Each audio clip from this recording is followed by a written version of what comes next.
Hello, Hilltop. It's Mr. Amici again, and it's a fantastic Flex Friday for some PE.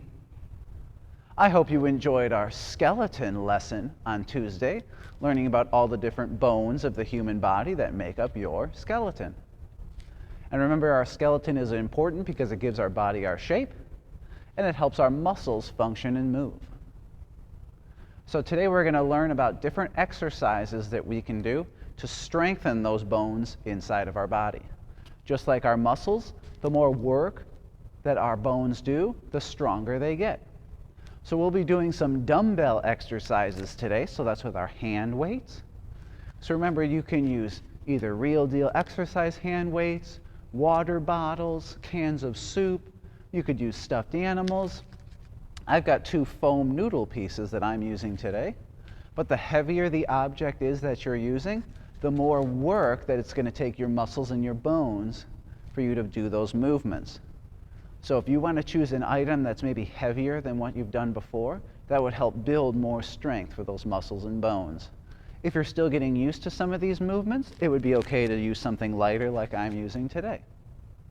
So we want to have 2 equally weighted items that we're going to use for our dumbbell exercises while we strengthen these bones and muscles of our body.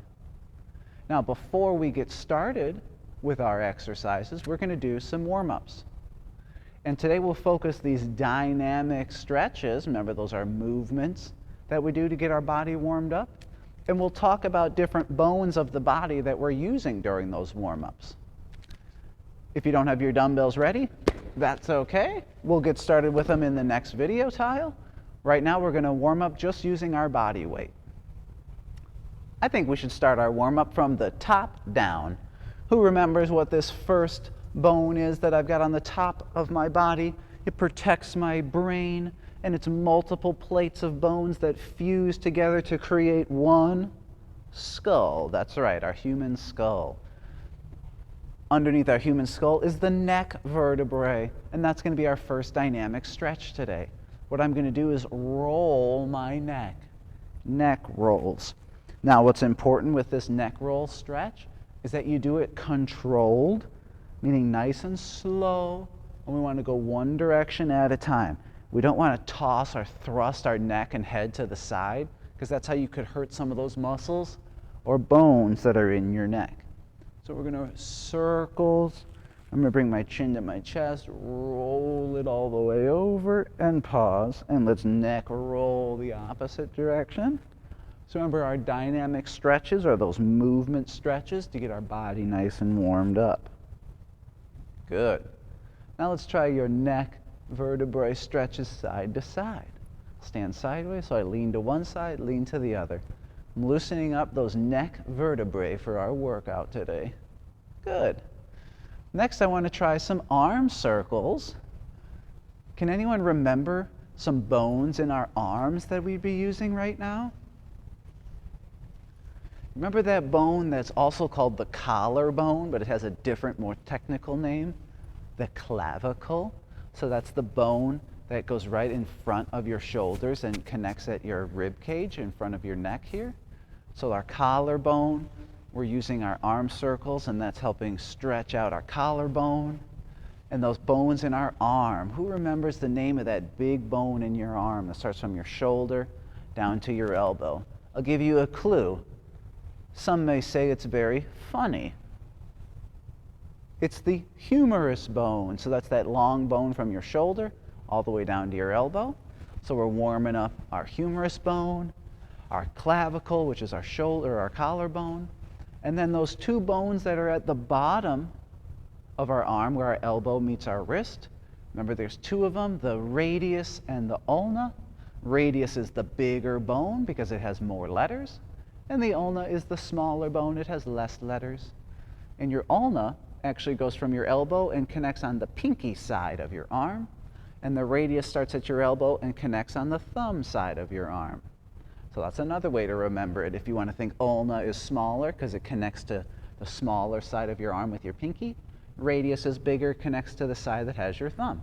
So there's another way to remember it. Let's do these arm circles. Let's go forward. I'll stand to the side so you can see my little circles, arms straight out. Medium-sized circles, large circles, extra large circles, and jumbo circles. And pause. Let's go in reverse. And I'm going backwards small,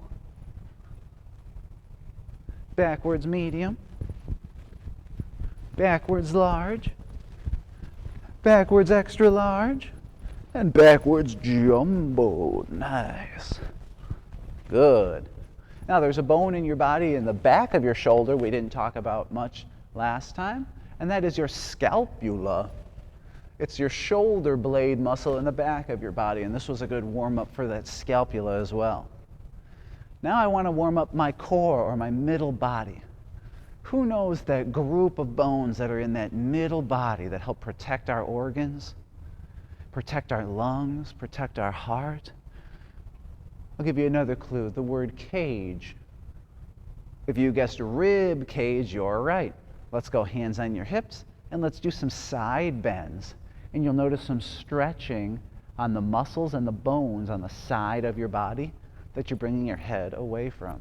So we'll do some side bends to get the rib cage and our middle body nice and warmed up. Good, back and forth, side to side. I'll show you from the side, so I'm not leaning forward or back. Directly to the side, side bends in control. Okay, and that's loosening up my rib cage area so that my body is ready for some exercise. Next, we've got the Elvis pelvis. Remember, that's your hip bones where your spinal cord connects to your legs. And remember, if you remember from last time, I said Elvis was a good dancer. So maybe let's try some twists with our hips or our pelvis. Elvis pelvis, twist, twist, twist.